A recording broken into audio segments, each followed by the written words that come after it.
Good morning students. आज हम पढ़ेंगे उपभोक्ता के व्यवहार का सिद्धांत, जिसमें हम देखेंगे उपयोगिता, कुल उपयोगिता और सीमांत उपयोगिता। इसको समझने का प्रयास करेंगे।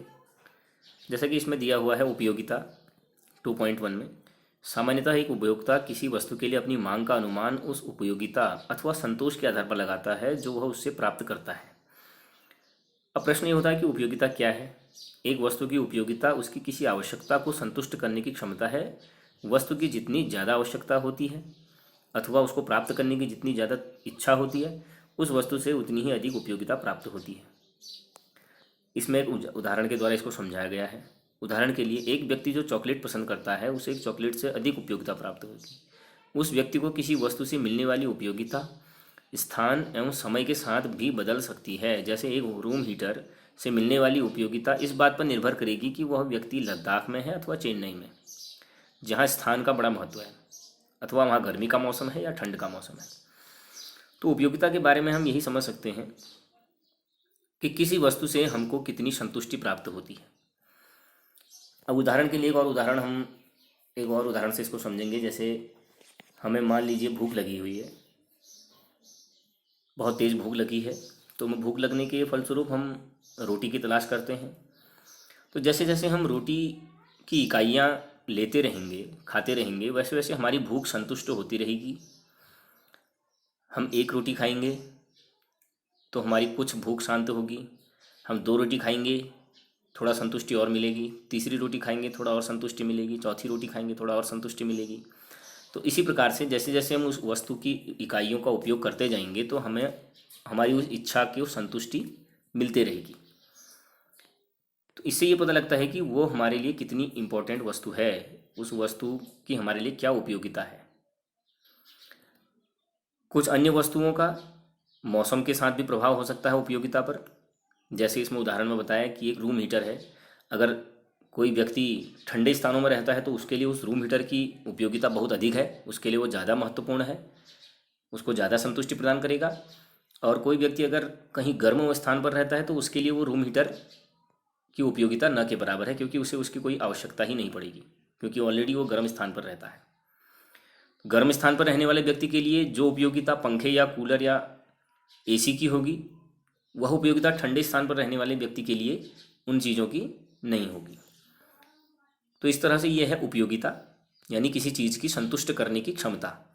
हमें कोई वस्तु जिसकी हमें आवश्यकता है वो हमें किस हद तक संतुष्ट कर सकती है, किस हद तक हमारी उस आवश्यकता की पूर्ति कर सकती है।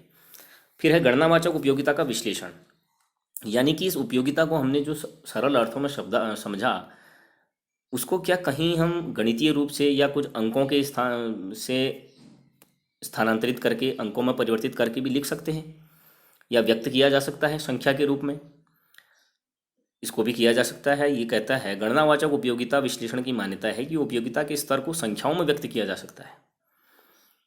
उदाहरण के लिए, एक कमीज से प्राप्त उपयोगिता को माप सकते हैं कि एक कमीज से हमें कितनी उपयोगिता प्राप्त हुई, एक कमीज की हमारे लिए क्या उपयोगिता है, कितनी संतुष्टि हमको प्राप्त हुई, उसको हम एक संख्यात्मक रूप में प्रदर्शित कर सकते हैं। और यह कह सकते हैं कि यह कमीज मुझे 50 इकाई उपयोगिता प्रदान करती है। उपयोगिता के जो स्तर होते हैं, फिर उसके बाद इसके जो प्रकार हैं, कुल उपयोगिता और सीमांत उपयोगिता, दोनों आपस में संबंधित होते हैं। अब कुल उपयोगिता क्या है? कुल उपयोगिता एक वस्तु की निश्चित मात्रा से प्राप्त उपयोगिता का योग है। यानी हमने किसी वस्तु की एक इकाई का यूज़ किया तो उससे हमें कितनी उपयोगिता मिली, वो उस वस्तु से मिलने वाली कुल उपयोगिता है। इसी प्रकार से हमने उसी वस्तु की 2 इकाइयों का यूज़ करके कितनी कुल उपयोगिता प्राप्त की, वो उसकी कुल उपयोगिता है। हमने, जैसे मैंने रोटी का उदाहरण बताया था, हमने एक रोटी खाई तो हमें कितनी उपयोगिता उसकी रही हमारे लिए। मान लीजिए एक रोटी की कुल उपयोगिता 5 इकाई रही। 2 रोटी खाने पर कुल उपयोगिता 10 इकाई रही। 3 रोटी खाने पर कुल उपयोगिता 12 इकाई रही। 4 रोटी खाने पर कुल उपयोगिता 15 इकाई रही। तो इस तरह से ये कुल उपयोगिता, यानी एक एक इकाई जैसे हम उसकी बढ़ाते रहेंगे तो हमें उन इकाइयों का यूज़ करने के फलस्वरूप कितनी कुल उपयोगिता प्राप्त होती है, वही उस वस्तु से मिलने वाली कुल उपयोगिता है। वस्तु एक्स की अधिक मात्रा उपभोक्ता को अधिक संतोष प्रदान करती है, अतः टी यू यानी कि टोटल यूटिलिटी वस्तु की उपयोग की गई मात्रा पर निर्भर करती है। अतः टी यू एन वस्तु एक्स की एन इकाइयों के उपभोग से प्राप्त कुल उपयोगिता होती है। इसको टी यू और नीचे स्मॉल एन इससे प्रदर्शित किया जाता है। तो कुल उपयोगिता आपको समझ में आया होगा, उम्मीद करता हूँ कि कुल उपयोगिता क्या है। किसी वस्तु की निश्चित इकाइयों का उपयोग करने के बाद हमें जो उपयोगिता मिलती है, कुल उपयोगिता मिलती है, उसे ही कुल उपयोगिता कहते हैं। सीमांत उपयोगिता, ये एक महत्वपूर्ण टर्म है। सीमांत उपयोगिता, सीमांत उपयोगिता यानी कि मार्जिनल यूटिलिटी MU कुल उपयोगिता में वह परिवर्तन है जो वस्तु की एक अतिरिक्त इकाई के उपभोग से प्राप्त होता है। उदाहरण के लिए इसमें बहुत अच्छा उदाहरण दिया हुआ है। मान लीजिए 4 केलों से हमें 28 इकाई कुल उपयोगिता प्राप्त होती है। मान लीजिए कि 4 केले हमने खाए, यूज किए, और उससे हमको 28 इकाई की उपयोगिता, कुल उपयोगिता प्राप्त होती है, 28 इकाई की। अब यहाँ पर हम ये नहीं कह सकते कि प्रत्येक केले की कुल उपयोगिता 7 है। 4 केलों की कुल उपयोगिता 28 है। इसमें प्रत्येक केले के प्रत्येक इकाई की अपनी अलग उपयोगिता हमारे लिए रही। हमने पहला केला खाया तो उसकी हमारे लिए अधिक उपयोगिता रही, दूसरा केला खाया तो उसकी थोड़ा कम, तीसरा केला खाएंगे तो उसकी थोड़ा उससे कम, और चौथा केला खाया तो उससे भी थोड़ा कम उपयोगिता। और चारों उपयोगिताओं को हमने 4 केलों की अपनी अपनी जो उनकी उपयोगिताएं हैं उनको जोड़ा तो वो योग है 4 केलों से कुल प्राप्त उपयोगिता 28। अब उस बंदे ने 5वां केला भी खा लिया। 5 केले खाने पर कुल उपयोगिता है 30। 5 केलों की कुल उपयोगिता उसके लिए है 30। तो जो 5वीं इकाई उसने खाई, यानी कि 5वां केला जो उसने यूज़ किया, उपभोग किया उसका, उस 5वें केले की सीमांत उपयोगिता 2 इकाई है। कैसे? यहाँ पर तो आपको सरल समझ में आ गया होगा कि जहाँ तक 4 इकाइयों का कुल 28 है और 5 इकाइयों का टोटल 30 है, तो 5वें वाले का कितना हुआ? 30 में से 28 घटा लिया, 5 के टोटल में से 4 का टोटल घटाया तो 2। तो ये 2 इकाई उस 5वें केले की सीमांत उपयोगिता कहलाती है। तो इसलिए MU5 is equal TU5 minus TU4, यानी कि 30 माइनस 28 इज इक्वल टू, साधारण रूप में हम MUN के लिए जो सूत्र निर्गमित करते हैं, सूत्र का निर्गमन इस प्रकार से होता है कि साधारण रूप में MUN is equal TUN minus TUN minus 1, जहाँ पर n का अर्थ है वस्तु की n इकाइयाँ, कितनी इकाइयों का उसने यूज किया, वो है n। सरल रूप में इसका अर्थ है कि केलों की n इकाइयों के उपभोग से प्राप्त उपयोगिता, सीमांत उपयोगिता प्रथम केला जो खाया उसने MUN, सीमांत उपयोगिता द्वितीय केले MU2, और इसी प्रकार nth इकाई का कुल योग है। जो मैंने पहले आपको बात बताई कि पहले केले के से जो उपयोगिता मिली, दूसरे केले को खाने से जो उपयोगिता मिली, तीसरे केले को खाने से जो उपयोगिता मिली, चौथे केले को खाने से जो उपयोगिता प्राप्त हुई, उन सब का योग मिला के 28 है।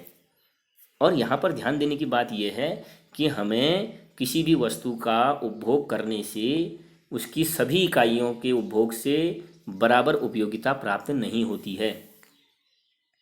क्योंकि इसका एक कारण ये है, क्योंकि जितनी हमें तीव्र इच्छा होती है प्रथम इकाई का उपयोग कर लेने के बाद हमें उसकी इच्छा कुछ हद तक पूर्ति हो जाती है, तो दूसरी इकाई का यूज़ करते समय हमारे लिए उसकी उपयोगिता थोड़ा कम रहती है। ध्यान से इस बात को समझने का प्रयास करना कि माना हमें बहुत जोर की भूख लगी है, हम अगर एक रोटी खा लेंगे तो हमारी वो भूख कुछ हद तक तो शांत हो जाएगी, तो दूसरी रोटी के लिए हमारी वो उतनी तीव्र इच्छा नहीं रहेगी जितनी पहली रोटी के लिए थी। इसी प्रकार 2 रोटी खाने के बाद तीसरी रोटी के लिए उतनी तीव्र इच्छा नहीं रहेगी जितनी दूसरी रोटी के लिए थी। तो कहने का अर्थ यह है कि कहीं ना कहीं जो सीमांत उपयोगिता या जो उपयोगिता, प्रत्येक इकाई की जो उपयोगिता होती है, वो उपयोगिता इकाइयों के उपभोग के साथ घटती रहती है। ये बड़ी इंपॉर्टेंट बात है, इसको समझना। जैसे जैसे हम इकाइयों का उपभोग करते रहते हैं, उसकी उपयोगिता, प्रत्येक इकाई की अपनी जो उपयोगिता होती है वो घटती हुई रहती है।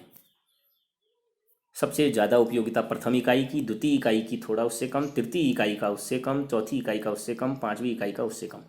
यही कारण है कि जो सीमांत उपयोगिता वक्र होता है वह नीचे की ओर गिरता हुआ होता है और उसी को कहते हैं उपयोगिता ह्रास नियम। उपयोगिता ह्रास नियम, उपयोगिता ह्रास का नियम है। ह्रासमान उपयोगिता नियम का मतलब है कि हम किसी वस्तु की जैसे जैसे हम इकाइयों का यूज करते जाते हैं उनसे प्राप्त होने वाली जो उपयोगिता होती है वो कम होती रहती है। उसको हम निकालने के लिए सीमांत उपयोगिता करके एक उसके टर्म बना दिया कि सीमांत उपयोगिता, उसको नाम दे दिया कि प्रत्येक इकाई की सीमांत उपयोगिता क्या है। यहाँ पर एक टेबल दिखा रखा हुआ है, इसको आप ध्यान से देखेंगे तो समझ में आएगा। तालिका 2.1 में सीमांत उपयोगिता और कुल उपयोगिता का इसमें वर्णन दिया हुआ है। इकाइयाँ 1 2 3 4 5 6 7 5 6 तक, कुल उपयोगिता प्रत्येक इकाई के बाद, और सीमांत उपयोगिता प्रत्येक इकाई की क्या है। देखो, जब पहली इकाई का यूज़ किया तो कुल उपयोगिता थी 12, तो उसके लिए सीमांत उपयोगिता भी 12। जब 2 इकाइयों का यूज कर लिया तो उसकी कुल उपयोग 2 इकाइयों की कुल उपयोगिता 18 है। यहाँ पर यह समझने की बात है कि ये दूसरी इकाई का 18 नहीं है, बल्कि पहले और दूसरे का मिला के 18 है। तो केवल दूसरे और दूसरे का निकालना होगा तो हम इसको क्या कहेंगे, सीमांत उपयोगिता। 18 में से 12 माइनस 6 आ गया, दूसरी इकाई की सीमांत उपयोगिता आ गई 6। ठीक इसी प्रकार तीसरे की कुल 3 इकाइयों के बाद कुल उपयोगिता 22 है, तो तीसरे की कितनी हुई 4, 22 में से 18 घटा लिया। 4 इकाइयों की कुल उपयोगिता 24 है, तो चौथी की कितनी हुई सीमांत उपयोगिता, 24 में से 22 घटाया 2। 5 इकाइयों की भी 24 ही है, क्योंकि अब यहाँ पर तक ये भी समझना कि यहाँ तक 5 इकाइयों का यूज़ करने के बाद तक उसकी जो इच्छा है उस वस्तु के लिए वो शांत हो चुकी है और वहाँ पर आकर के वो चीज़ स्थिर होने लगी है, उसकी उपयोगिता स्थिर होने लगी। 6 इकाइयों के बाद 22 और छठे की सीमांत उपयोगिता 22 में से 24 घटा के ऋण 2। अब ये ऋणात्मक मानने लगा, तो इसका मतलब है कि सीमांत उपयोगिता ऋणात्मक भी आ रही है। और सीमांत उपयोगिता को हम देखें ध्यान से, इस टेबल का अवलोकन करेंगे तो इसमें स्पष्ट रूप से दिखा जाएगा कि सीमांत उपयोगिता जो है घटती हुई क्रम में आ रही है। 12 6 4 2 0 ऋण 2। वस्तु की उपभोग मात्रा में वृद्धि के साथ गिरती जाती है सीमांत उपयोगिता। 12 से 6, 6 से 4 और इसी प्रकार आगे। यह निष्कर्ष ह्रासमान उपयोगिता नियम से निकलता है। ह्रासमान उपयोगिता नियम या सीमांत उपयोगिता ह्रास नियम एक ही चीज़ है। ह्रासमान उपयोगिता नियम बताता है कि जैसे जैसे अन्य वस्तुओं के उपभोग को स्थिर रखते हुए किसी वस्तु के उपभोग को बढ़ाया जाता है, वस्तु की हर अगली इकाई के उपभोग से प्राप्त सीमांत उपयोगिता गिरती जाती है। MU उस बिंदु पर शून्य हो जाती है जब TU स्थिर रहता है। जब टोटल यूटिलिटी जब स्थिर जहाँ से हो जाएगा, 24 का 24 जैसे रहा, 4 इकाइयों के बाद भी 24 और 5 इकाइयों के बाद भी उसकी कुल उपयोगिता 24, दैट मीन्स वहाँ पर टोटल यूटिलिटी स्थिर है, स्टेबल है। तो इसलिए यहाँ पर सीमांत उपयोगिता 0 हो जाती है। और सीमांत उपयोगिता 0 होने का मतलब है कि उसके बाद उसकी इकाइयों का उपभोग करने से उस व्यक्ति को कोई संतुष्टि प्राप्त नहीं होती है। वो उसके लिए अतिरिक्त इकाइयों का उपभोग है, उसकी आवश्यकता उससे पहले ही पूर्ण हो चुकी है या उसकी इच्छा की तृप्ति हो चुकी है। दिए गए उदाहरण में 5वीं इकाई के उपभोग पर TU अपरिवर्तित रहती है, अतः MU5 = 0। इसके पश्चात TU गिरने लगती है और MU ऋणात्मक हो जाती है। एकल वस्तु की दशा में मांग वक्र की उत्पत्ति यानी कि ह्रासमान उपयोगिता नियम यहाँ पर समझाया गया है ग्राफ के जरिए, और इधर मात्रा दी गई है, उधर कीमत दी गई हुई है। तो इसको जो मैंने कहा कि सीमांत उपयोगिता ह्रास नियम क्या होता है, सीमांत उपयोगिता का प्रत्येक बढ़ती हुई इकाई के साथ घटता जाना सीमांत उपयोगिता ह्रास नियम कहलाता है। तो उम्मीद करता हूँ कि इतना आपको समझ में आया होगा। बाकी इससे आगे को फिर हम कभी और इसको कल देखेंगे अगले वीडियो में। आज के लिए, अभी के लिए फ़िलहाल इतना ही। धन्यवाद।